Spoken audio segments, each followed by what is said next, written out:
Respostas de sábado 293. Bom, para você que não conhece, essa é uma sequência que eu faço aqui no canal, vai ao ar todo sábado, como o próprio nome já diz, respondendo perguntas. Então o que você vai ver no vídeo de hoje, neste canal? Você vai ver eu respondendo, comentando, perguntas, críticas, sugestões que o pessoal acaba deixando aqui nessa sequência, respostas de sábado. Então lá no 292 o pessoal deixou alguns comentários que eu vou ler ou responder aqui no 293. Só lembrando, meu nome é César, você está no canal Das Antigas 80, aonde a gente só conversa sobre essa geração, equipamentos dos anos 70, 80, alguma coisa dos anos 90, aquilo que realmente vale a pena. Comparativos, opinião sincera, conhecendo, lives batendo papo, lives analisando o mercado do som vintage. Tem interesse? Inscreva-se no canal, ative o sininho, não esquece de dar o like para ajudar. Bom, alguns avisos. Primeiro aviso, eu tô com a garganta meio ruim, então pode ser que eu tussa no meio aí, dê uma engasgada no meio das perguntas, tá? Outra coisa, esse plano de fundo aqui é básico, né? Já deve ter visto de vários ângulos aqui o nosso plano de fundo, que eu sempre deixo aqui. A gente tem um Marantz Tape Deck dos anos 70 5025B, e embaixo que nós temos um 1450, um receiver nacional gradiente. Outro recado é que eu estou gravando esse vídeo na quinta-feira à tarde, então se você fez alguma pergunta na quinta noite... já começou. Na quinta noite, ou então na sexta de manhã, ou sábado de manhã, óbvio, eu não vou poder te responder, tá? Refaça aqui no 293, que lá no 294, se o criador desejar, a gente continua respondendo. Outra coisa, né? Então, como minha voz não tá muito boa aqui, minha garganta tá meio enroscada, talvez eu não consiga falar por muito tempo. Talvez o vídeo seja um pouco mais curto do que o normal, tá bom? Então, o quanto eu conseguir falar, eu falo aqui. Então beleza, vamos lá, deixe sua pergunta aqui para a semana que vem, rumo aos 300, né? A edição 300 que não sei, não posso prometer, talvez a gente monte aqui um plano de fundo diferente, faça alguma outra coisa diferente aqui, tá? Não sei, não posso prometer, tempo aqui é uma coisa muito escassa, infelizmente. Então vamos lá, vamos ver aqui as perguntas, se eu lembrar de mais algum detalhe que preciso falar, durante o vídeo eu comento. Vamos lá?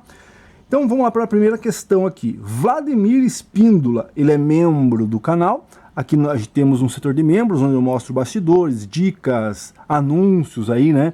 Cara, às vezes a pessoa vem e me pergunta assim, poxa, eu não encontro nada com preço legal na internet, porque os equipamentos com preço legal, as oportunidades, digamos assim, elas são muito rápidas, né? Em 1 hora vende, em 2 horas vende, em 3 horas vende. E normalmente quando eu vejo alguma oportunidade eu posto aí, só que normalmente... até eu postar já vendeu. Então é mais ou menos assim que funciona, mas lá no setor de membros eu consigo postar mais rapidamente alguns vídeos de bastidores e tudo mais, e aí lá o pessoal fica sabendo o que está acontecendo, beleza? Alguma coisa que eu não consigo ou que eu não posso postar aqui no canal aberto, né? Seria muito... ah, César, você é muito cheio de mimimi. Mas conforme vai indo, né, tem coisas que a gente não pode falar, né? Então, o YouTube, como é que eu posso dizer? Quando você tem muita restrição ao YouTube, ele prefere já cortar de rodo. Você imaginou quantos 1000 canais tem aqui no YouTube? Quantas 1000 pessoas, quantas milhões de pessoas fazem vídeos, né? Então, se ele desconfia que algum vídeo possa entrar em alguma lei que está sendo aprovada aí, ele prefere já cortar do que deixar o vídeo rolar e acabar sendo processado pelo governo ou por alguma outra entidade, né? Você consegue entender qual que é o problema? O problema é que não tem como ele ficar analisando todo mundo. Então, se ele desconfia que tem algum problema, se eu falar que um palavrão e o algoritmo, né, a IA, entender que esse palavrão pode dar algum problema para a plataforma YouTube, né? Aí eles já cortam para não ter risco, você entendeu? É aquele negócio, né? Eu nem vou lá, por quê? Porque lá pode dar problema. Mas e se não der problema? Não, mas já não vou porque pode ser que dê problema, você entendeu? É mais ou menos assim que vai funcionar aí a partir de agora. Então vamos lá, chega de enrolação. Vladimir Espíndola. Opa, César, conversando com um amigo do meu pai que me deu o toca-discos DD200Q, da Gradiente, fiquei sabendo um pouco sobre a história dele, assim como dos outros aparelhos que ainda estão largados no quarto no fundo da carpintaria dele. Puxa vida, é uma pena, né? Vê se ele não quer vender aí ou enviar para nós aí de algum jeito, tentar salvar as coisas lá. Ele nunca usou nenhum desses aparelhos, pegou eles como parte do pagamento de uma dívida há cerca de 20 anos atrás. E desde então eles estão simplesmente largados por lá. Esses aparelhos pertenciam ao filho de um amigo dele que trabalhava com sonorização em festas. Aí já dá para dar uma preocupada, né? Que daí já é equipamento bem utilizado. E que faleceu num acidente de carro na rodovia Presidente Dutra nos anos 90. Você que viu o vídeo que eu fiz no quartinho da sujeira, mais alguma coisa que aparece lá vale a pena? Você me mandou o vídeo? Caramba, YouTube é complicado. Você mandou no YouTube? Me chama lá no YouTube de novo. No YouTube não, no Zap, né? Puxa, eu não vi o vídeo não. Ou vi, não lembro. É muita coisa, cara. Peço desculpa mesmo, né? Então, é tanta coisa que eu já tô ficando gaga, imagine com um monte de coisa. Então, se puder me chamar de novo no Zap, César, esse é o vídeo. Aí eu revejo lá, a gente conversa novamente. Você que viu o vídeo que eu fiz no quartinho da sujeira, mais alguma coisa que aparece lá vale a pena? Puxa vida, como eu disse, eu não lembro de ter visto o vídeo.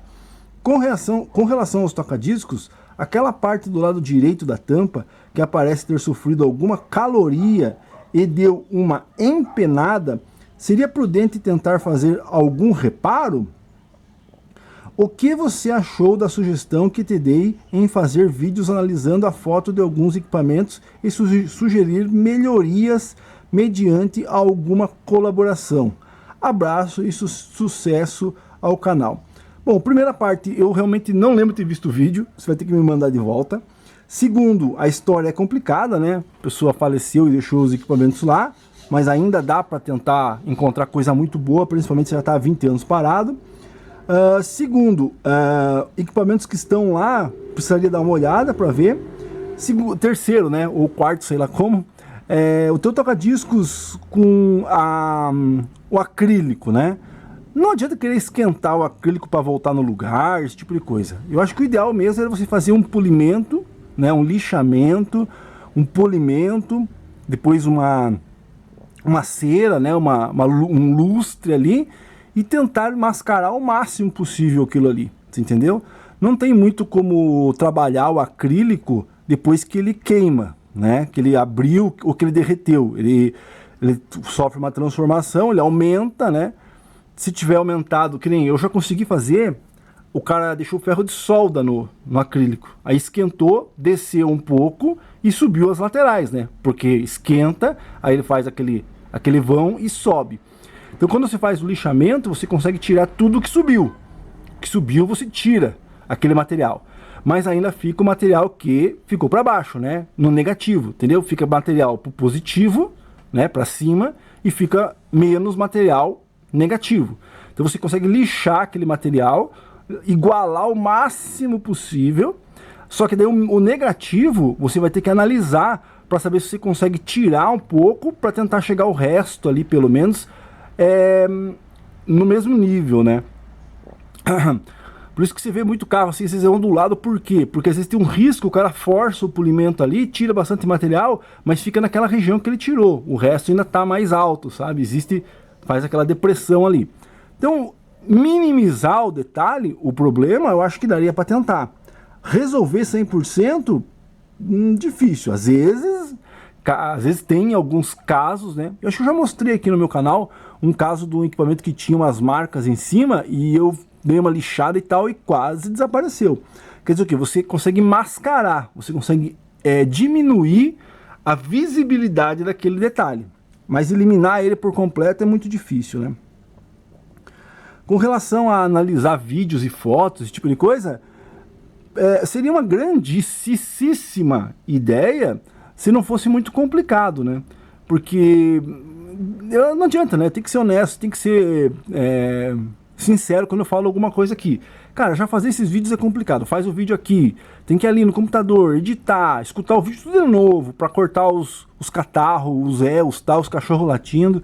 Daí tem que editar e tal, não sei o que, já dá um trabalhão danado, né? E daí, todo esse tempo, né, eu deixo de ser utilizado em coisas que eu tô precisando fazer aqui. Então, sendo bem honesto, teria que valer muito a pena, entendeu? Senão não adianta. Mas com certeza, seria uma grande ideia, seria um material muito bom de ser visto, né? Então, exemplo, tem um 1450 aqui, César, o que você me recomenda? Puxa, seria muito interessante fazer, né? Com certeza. Mas infelizmente a gente tem que colocar na balança o tempo que se gasta em fazer isso e se vale a pena, você entendeu? Mas que seria interessante, óbvio que seria. Como fazer, não sei. Inclusive eu queria fazer também tipo bate-papo, né? Chamar os inscritos do canal e conversar. Perguntar sobre a história, como que conheceu o som vintage, quais são os equipamentos que tem, como que adquiriu. Seria bem interessante fazer isso. Mas eu não tenho a menor ideia de como faz isso. Meu computador é pré-histórico, né? Talvez eu tava conversando com um pessoal de hobby aí pelo Discord, parece que né? Se eu conseguisse instalar o Discord no meu computador, talvez eu conseguiria fazer, né? Então pode ser que eu chame alguém aí, um membro, alguém, para tentar fazer um teste alguma hora assim, sabe? De conversar com alguém ao vivo pra gente ver como é que ficaria, tá? Então daí a pessoa poderia mostrar a foto, a gente poderia analisar os equipamentos, conversar, né? Assim como eram feitos nas lives que o nosso amigo Walter fazia lá, bem interessante, mas tanto é que ele fez 2 ou 3 e parou, né? Por quê? Porque não vale a pena, né? É tempo que você gasta e o material, e tem que ficar arrumando e resolvendo problemas de áudio, não sei o que e tal, pra daí chegar ali e não chegar num objetivo, né? Muitas pessoas vão lá, não contribuem. Porra, vou ser bem sincero, né? O cara não é capaz de dar R$2, né? Então tinha 30 pessoas na live, 40 pessoas na live. Se cada um desse R$3, R$4, R$5, vou dar um cincão aqui. O que é cincão pra você? Não compra nem 5 pães na padaria, né?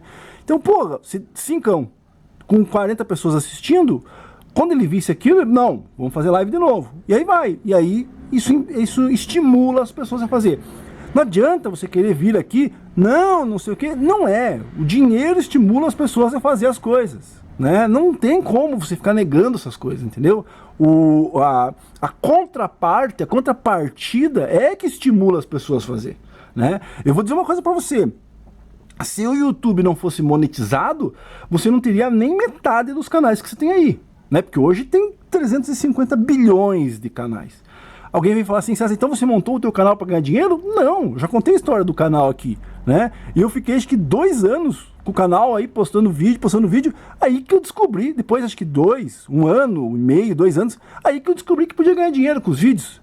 Pô, os caras estão ganhando dinheiro então? Pô, por que eu posso ganhar? Quando eu fui ver, tem gente que luta, né, para ganhar os 1.000 inscritos, 4.000 horas de visualização para monetizar o canal. Eu quando fui ver, meu canal já tinha 6.000 inscritos, 20.000 horas. Porra, tô perdendo então? Tô perdendo. Aí que eu monetizei. Então, quer dizer que eu não precisei ficar correndo atrás de inscrito, não precisei correndo atrás de horas, porque meu canal já tinha, porque eu já tava fazendo ali, de boa, tranquilo. Depois que eu fui perceber que eu poderia ganhar dinheiro. Aí quando as pessoas começam a perceber que dá pra ganhar dinheiro entre aspas, né? Você ter um pequeno retorno daquilo que você está fazendo. Então daí o pessoal começa... Aí o que acontece? O pessoal vê lá o influencer X. Nossa, o cara ganha 200 mil por mês. Aí começa. Então hoje você tem essa quantidade absurda de gente fazendo canal no YouTube, inclusive até chamando a atenção do jeito que você não gosta, né? Quantas vezes você entrou num vídeo que o cara... Não, eu vou dar pirueta carpado no Everest. Aí quando você vai ver lá é bobeira, né? Tipo... Tem muito disso aqui, né? Mas e o que faz isso? É o dinheiro, né? A pessoa tentar chamar a atenção. Então esse é um problema, né? Então sim, né? A monetização é a contraparte, né? Ninguém quer ficar milionário, nada, mas quando você vê que você fez alguma coisa e que aquilo te rendeu para você poder investir naquilo, ou então comprar alguma coisa, ou então colocar aquilo em algum lugar, pô, você continua fazendo, senão você não faz mais, né? Então é isso aí, né? Lembrando, sendo bem sempre meio honesto, eu não fico escondendo nada, não fico, ai, César do céu, não tem muito o que fazer, não. O que mais? Então é isso aí, né? Com certeza seria bem interessante conversar com os inscritos aí, seriam mais assuntos, mais histórias, mais conhecimento, entre aspas, né? Quem somos nós para passar conhecimento? A gente não passa conhecimento, a gente só passa experiências, né? Então se eu tive uma experiência, eu posso passar para você.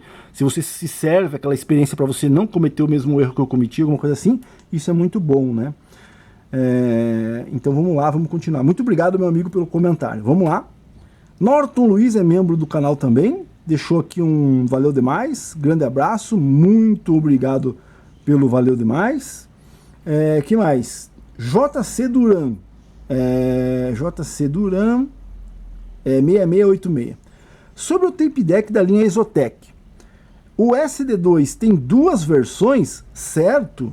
Ele está perguntando. O de 3 cabeças e o de 2? A minha dúvida é em relação àquele acabamento lateral do deck mais simples.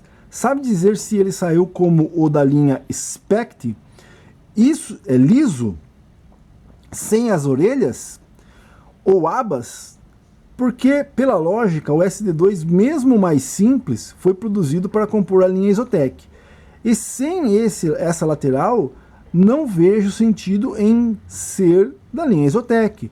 Tira essa dúvida para nós. Obrigado e sucesso. Bom, primeiramente, o SD2 é um deck, o D2 é outro deck, tá?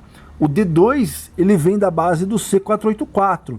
Então é um 3 cabeças, digital, né, Dolby C, putz, é um dos mais completos que tem. Então o D2, apesar de ser da mesma marca, né, além de ser da mesma marca Gradiente, o SD2 também é Alpine Alpage, se eu não me engano, eu acho que é.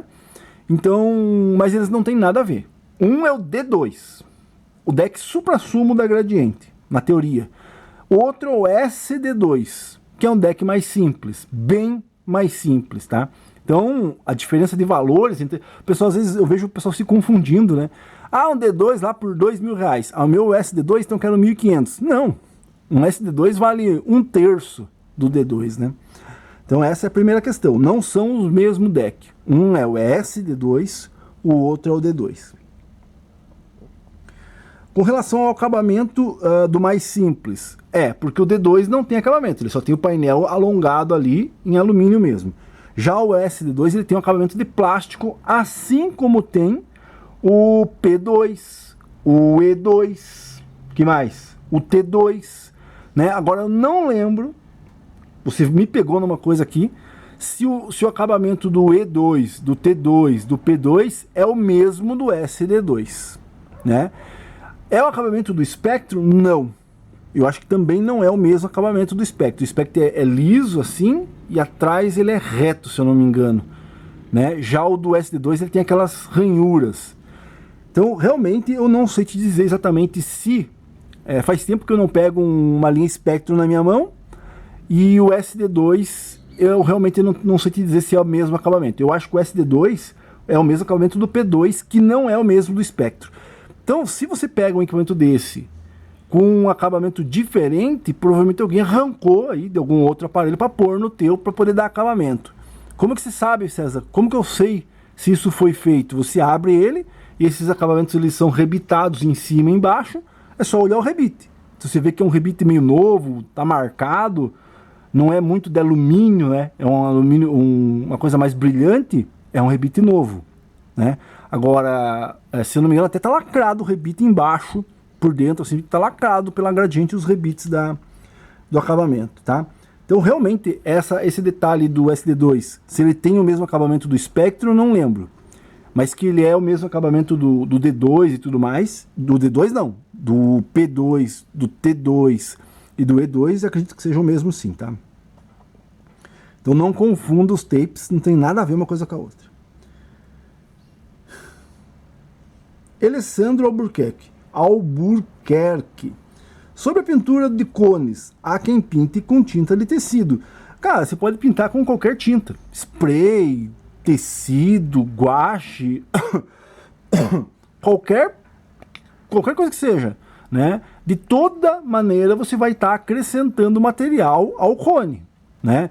Os caras vêm aqui e querem pesar o cone, né? Você vê as lojas que fazem, as lojas não, as fábricas que fazem os alto-falantes, os caras pesam o cone, pesam a aranha, né? Para saber se está na gramatura certa, para poder colocar ali, para ver se realmente vai dar a mesma spec se você estiver montando ali. Aí você recondiciona com um cone muito mais duro, muito mais pesado, ou então o original ali, você vai meter uma tinta, e aí vai, além de passar por cima do mofo, a tinta ali, né? Lembra, mofo é fungo, né? A tinta vai começar a comer ali o mofo, vai continuar a mesma bosta. Aí, ó, já meu vídeo já foi pro saco. Outros, agora foi de novo.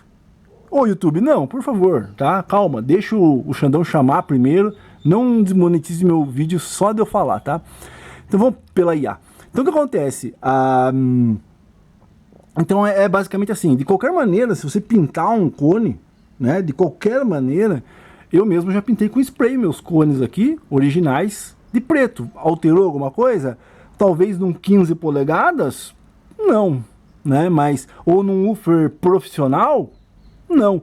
Mas num cone de um alto-falante que tem um pouco mais de precisão, ou que funcione numa frequência mais baixa, né?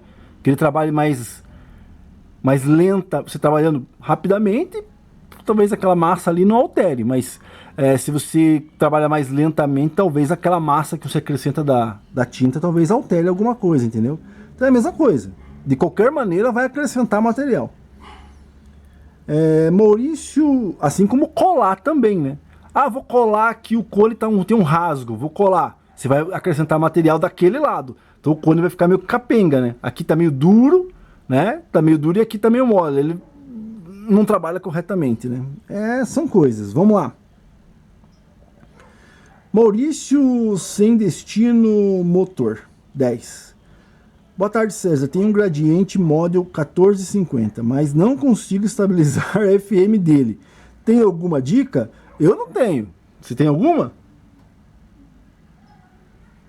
Né? Aqui é o visor, tá? Que tá doido, que tá bobo. Esse meu caminhão aqui, ele não tem esse visor bobão. Ele começou a ficar bobão agora aqui. Não sei porquê. Às vezes é muita umidade, alguma coisa assim. Mas às vezes o visor é uma coisa. O FM é outra. Aqui não tem nenhuma caixa ligada aí. Mas, cara, FM de 1450, infelizmente, é difícil. Não tem muito o que fazer não, certo? Você pode até gastar lá uma fortuna, R$1000. O técnico vai desmontar tudo, vai ressoldar, vai trocar todos os capacitores, vai fazer limpeza, fazer tudo. Talvez não volte ao normal, né? Talvez continue flutuando. Então, 1450, a característica dele é essa. Às vezes tem alguns equipamentos que você pega com o rádio funcionando perfeito, trava, beleza, e o visor louco. Tem outros que você pega com o visor louco e que para perfeitamente. Eu tinha um aí que eu vendi há pouco tempo atrás, que ele funcionava FM perfeitamente. Então ele parava ali no FM, não ficava fugindo, mas o visor bem doidão. Já esse aqui, ele tava com o visor bom, né? Porque agora começou a dar loucura aqui. E de repente ele fugia a rádio. Então se vinha aqui, apertava, ele fugia, faltava aterramento, alguma coisa assim. Cara, infelizmente não tem como esperar muita coisa do 1450, tá? Florida Today, vamos lá. Amigo, no banco de capacitores que você trocou, não via resina. Nem nesse último caso. Nem num vídeo de 5 anos atrás, acho que de um PM5000. Como você resolve isso? Não entendi. Resina, né, meu amigo? Não entendi muito bem. Mas eu tenho aqui que emendar o vídeo. Eu tô com os capacitores, até inclusive no vídeo passado, de respostas passadas, eu fiquei de mostrar os capacitores e não mostrei, né?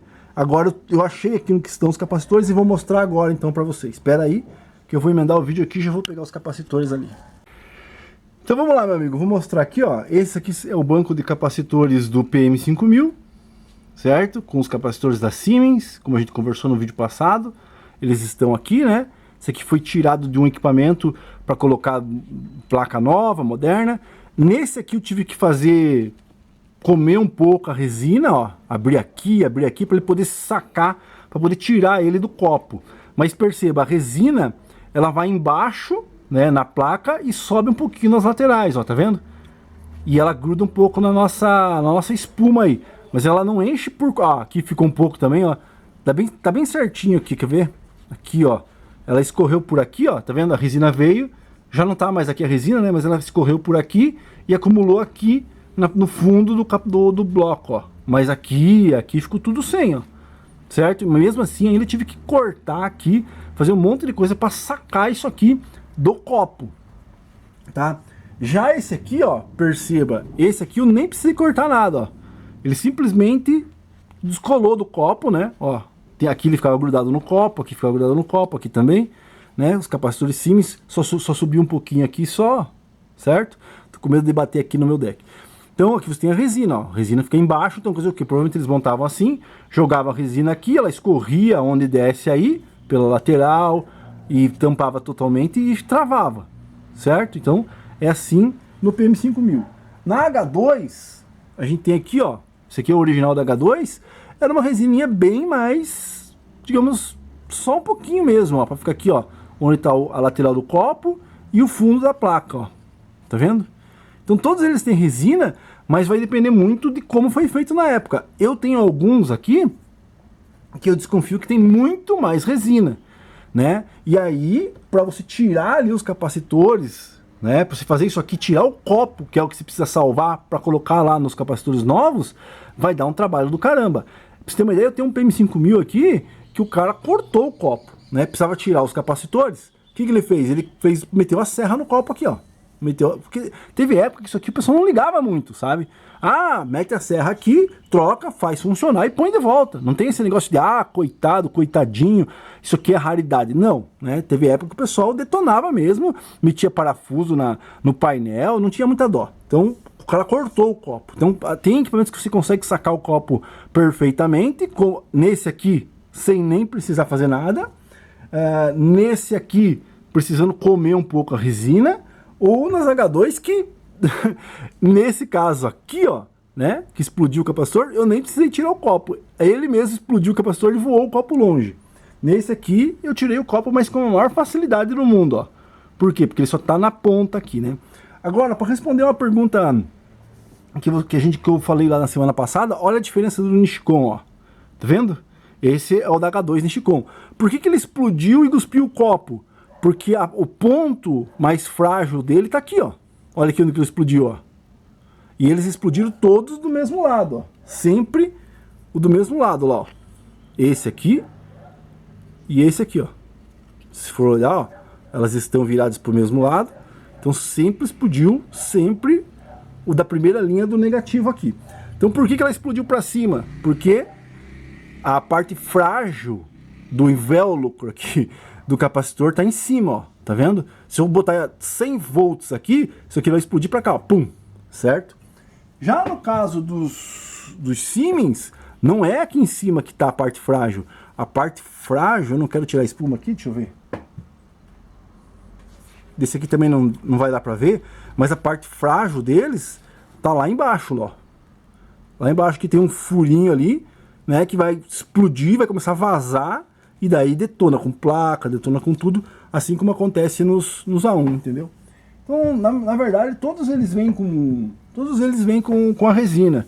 Uns mais, outros menos, entendeu? Então, sim, né? A resina vai estar presente em todos. Uns vão ser bem fáceis de você tirar o copo, outros vão ter uma dificuldade um pouco maior. Obrigado pelo comentário, meu amigo. Vamos lá. Alfredo Araújo. Que aparelho é esse colocado no lugar do leitor do cassete? Ah, você está falando do vídeo passado, né? Ele está aqui do lado, na verdade. É uma plaquinha pendrive, né? Plaquinha pendrive, tá ali, ó. É uma plaquinha pendrive, certo? Infelizmente, né? O tape deck, às vezes, ele tá tão feio, tão ruim, que vale a pena você tirar o mecanismo e usar para salvar um outro que esteja mais bonito, que esteja menos com problema. Esse deck aqui, ele tava com as teclas tudo amassada, né? A pessoa raspou ele por tudo, tive que trocar todos os botões, os potenciômetros, comprei como sucata mesmo, né? E aí, para salvar ali o resto, eu coloquei essa plaquinha pendrive, pelo menos ele tá ali agora. Se eu precisar de um VU, tá ali. Se eu precisar de uma placa, tá ali. Se eu precisar de um potenciômetro, tá ali. Não foi totalmente desmontado. A parte do mecanismo já foi usado para salvar algum outro 750D, que só aqui nessa pilha aqui tem 1, 2, 3, 4, 5 750D, então né, então a gente usa esses daí para salvar e a gente instala ali uma plaquinha pendrive para poder curtir ali e usar o deck ali como só para ficar no conjunto mesmo, tá? Que mais? Alguém respondeu aqui? JC Duran 6686. Isso se chama profanação de um clássico. Brincadeiras à parte, isso é uma placa de leitura de MP3. Certamente o deck foi condenado à parte mecânica e reaproveitado para ser frankensteinizado. É isso aí, né? Cada um tem sua opinião, né? Tem gente que fala que isso daí como é que ele fala aqui? Uma profanação, eu concordo, né? Quando você faz para revender, ou quando você faz isso em deck salvável, aí eu concordo. Mas quando tem deck que não tem condições, as pessoas não têm ideia de como você encontra um tape deck desse, mecanismo todo torto, todo batido, tudo faltando peça, quebrado, esfarelando polia, esfarelando borrachas, né? Aí, na minha opinião, passa por outro ponto. Quer dizer o quê? Eu salvo o resto. Porque às vezes o cara pega um deck desse, puta, esfarelando tudo o mecanismo, joga tudo fora, né? Antigamente acontecia isso. Jogava tudo fora. Por quê? Quem que vai comprar um VU? Quem vai comprar um botão? Hoje já não, hoje já tem valor. Então, na minha opinião, quando a pessoa monta uma plaquinha, ela pelo menos salva o resto do equipamento, que, como disse, está ali paradinho, quietinho, não foi depenado, os VUs não foram parar numa caixa, os botões em outra, o painel em outra, né, a placa em outra, potenciômetro em outra, não.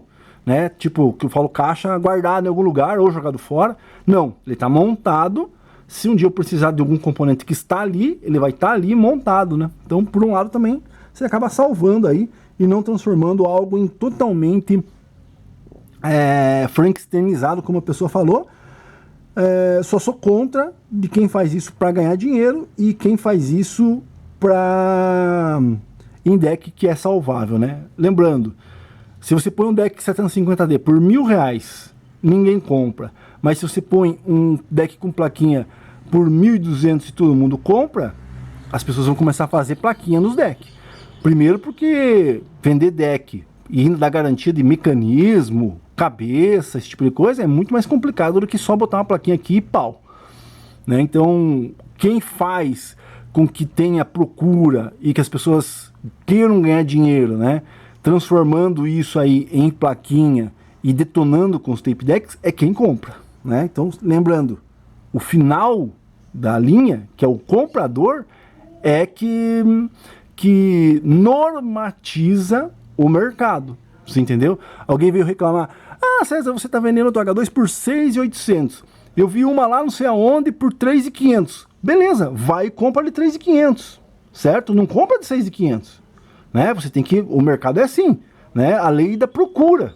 Né? Então, se você tem uma coisa que é muito caro, tô vindo nesse mercado, a carne aqui tá 50 o quilo, mas lá no mercadinho da minha esquina tá 35. Beleza, vai no mercadinho da esquina, compra por 35 a carne, volta no mercadinho grande, compra o resto que tá mais barato. Você que tá comprando é que vai fazer o mercado, que vai fazer o preço, né?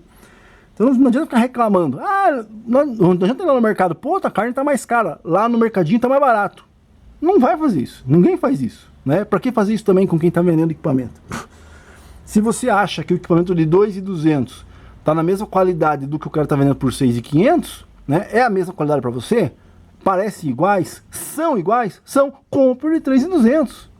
Agora, talvez o cara que esteja olhando lá o de 6.500 e vendo de 3.500 pode achar, porra, esse 3.500 está muito mais feio. Vale a pena eu pagar o dobro no que está mais bonito? Vai de você. O comprador é que vai mandar. O comprador é que vai dizer se vale mais a pena gastar mais dinheiro num conservado ou gastar metade num judiado. Você que tem que saber. Continuando, temos mais uma mensagem aqui, ó. Florida Today. César, vamos lá. Realmente o bate-papo é a melhor parte dos vídeos de sábado. Todos aprendem algo novo, concordo. Isso é inegável. Parabéns. Muito obrigado, é isso aí. Vamos continuar. Deixe sua mensagem aqui, seu comentário aqui. Como você sabe, não tenho nada gradiente, o que não me impede de dar minha opinião. Um outro amigo do canal questionou sobre o modelo dele ter a mesma potência e não tem os canecos da discórdia. Tem a mesma potência e não tem o caneco da discórdia? O que não toma o modelo dele inferior, que não torna o modelo dele inferior. Temos que entender que essa tecnologia dos bancos de capacitores nem durou muito. Eram aparelhos pesados e caros, mas com um desempenho inegável. São poucos os modelos que tiveram essa configuração. César, os capacitores estão ligados da seguinte maneira: 2 em paralelo, ligados na série, com outros 2 em paralelo, limitação de espaço, com certeza. Faça uma trilogia comparando as 3 fases da gradiente, antes, durante e depois dos famigerados canecos, né? Cara, os canecos da Gradiente só tem na H2, né? Só tem na H2. E a H2, a base da H2 é o PM5000, né? Eu já falei isso, muita gente discorda, muita gente fez vídeo discordando, mas, cara, não tem como você negar que a Polivox chegou lá, né? Isso eu já contei em histórias aqui e tudo mais, que a Polivox simplesmente falou assim, compramos a Polivox, compramos. O que dá para aproveitar aqui? Dá para aproveitar a parceria da Alpine Elpage, beleza, começaram a fazer os tape decks da Alpine Elpage e largaram o mão do JVC. Que mais dá para aproveitar aqui? Talvez a parceria Novik com alto-falantes, talvez isso, que a Polivox tinha, e também foram lá na linha top, né, que deu muito trabalho para a Gradiente na época, que era a linha 5000. E pegaram o PM5000 e falaram, pô, isso aqui é um projeto bem legal. Temos o maquinário, temos as estruturas, na nossa próxima linha vamos usar isso aqui como base. E foi assim que foi feito. A H2 nada mais é que em cima do PM5000, né? Tanto é que as primeiras H2 elas vieram até com os conectores originais do PM5000. Então foi feito isso, né? Com relação a essa tecnologia de caneco ou não, se o caneco está ali para aparência ou se o caneco está ali para proteger os capacitores, aí já é uma discussão que a gente já teve no vídeo passado, né? Eu realmente não sei. Para mim, eles eram mais para realmente ter um acabamento. Quando a Polivox desenhou o PM5000, com certeza ela desenhou se baseando em alguns equipamentos que tinham lá fora. Que você não tinha uma tampa que fechava tudo, né? Você tinha uma tampa protetora para dar um ar mais de... Nossa, num troço... Sabe quando você tem uma tampa em cima? Um grandão. Vou dar um exemplo, né? Qual que é mais legal? O PA1800D com aquela bolona em cima ali, né, com aquela bola escrito duplo toroidal, não sei o que, ou o PA1800D que tem uma tampa fechada. Muita gente nem gosta daquele que tem a tampa fechada. Só que se você for pensar é a mesma coisa, só muda o transformador ali, né? Então, aquele ar de um power amplificador, né, super legal, bacana, que dá quando você vê aquela parte de cima separada ali, os dois copos redondos e os dois copos quadrados, isso a gente falou assim, não, vamos continuar com isso aqui. E montaram a linha Isotec, né? Realmente, essa história de proteção dos capacitores, para quando explodir não voar por tudo, isso aí foi você que me comentou, eu não tinha pensado nisso, né? Mas a própria Polivox, a Exaud, né, também manteve o mesmo projeto ali. Se eu não me engano, a Exaud não tem copo de proteção para os capacitores. Se eu não me engano, os capacitores ficam aparentes ali. Se eu não me engano, existem alguns equipamentos que o capacitor fica aparente, não fica ali com aquela proteção, né? Já com relação à resina estar ali também para proteger numa eventual explosão dos capacitores, cara, não sei, talvez seja ilógico isso, né? Porque realmente PM5000 explodir capacitor, eu nunca vi. H2 explodir capacitor, eu nunca vi. A1 explode capacitor? Sim, explode, mas como eu já falei, eles explodem para baixo e aí vaza pela placa e detona com a placa. Então se encontra muito A1 com a placa de capacitor toda comida. Já PM5000 não. Só que aquela resina ali traz um custo muito grande para a Polivox. Por quê? Porque se precisasse fazer uma manutenção, teria que trocar tudo. Né? Teria que, eu já comentei isso aqui no meu canal, teria que ter num estoque antigo da Polivox, para reposição, caso os capacitores dessem problema, um kit completo. Caneco, placa, porque tá tudo grudado ali, tá tudo junto, né? Se eu levasse na assistência, não, estragou um capacitor do banco, do caneco 1, preciso trocar, como é que vai fazer? É muito mais fácil arrancar tudo e colocar um novo. Então deve existir em algum lugar aí, esses bancos de capacitores com os canecos, de reposição para esses equipamentos, né? E era muito mais caro do que você simplesmente abrir ali e trocar um como num A1, né? Então tem gente que pega o caneco, nem abre o caneco, põe um capacitor por baixo ali mesmo, né? Então são essas discussões, infelizmente, esse tipo de coisa, na minha opinião, para que serviu aquilo? Se é mais para estética ou se era para proteção mesmo se caso explodisse, vou repetir, eu realmente nunca vi explodir como aconteceu com a H2 aqui, os canecos, os capacitores. Mas se era para isso que a Polivox inventou, a gente só vai ficar sabendo se um dia aparecer algum tipo de material, né, da elaboração, da patente do PM5000, alguma coisa assim. Porque, se eu não me engano, quem fabricou, né, quem fez a engenharia do PM5000 já nem está mais aqui. Então, não tem como saber. Não tem como saber. Né? Então, tudo que a gente falar, não, é para proteção se explodir. Teoria. Repetindo, eu nunca vi explodir. Ah, não, é mais para acabamento. Também, teoria. Por quê? Porque tem gente que às vezes nem liga para aquilo, né? Então, fica meio difícil. Mas é isso aí. Como você falou aqui no vídeo, meu amigo, a discussão, né? Você entra com os teus argumentos, eu entro com os meus, é a parte mais saudável da coisa, né? Então, quando vocês fizeram ali, tiveram uma discussãozinha entre, ah, mas o A1 não tem a proteção. Porque, como eu disse, os Siemens, né, que eram usados no A1, né, então, eu não acho muito certo essa teoria da proteção. Eu acho mais que é para acabamento.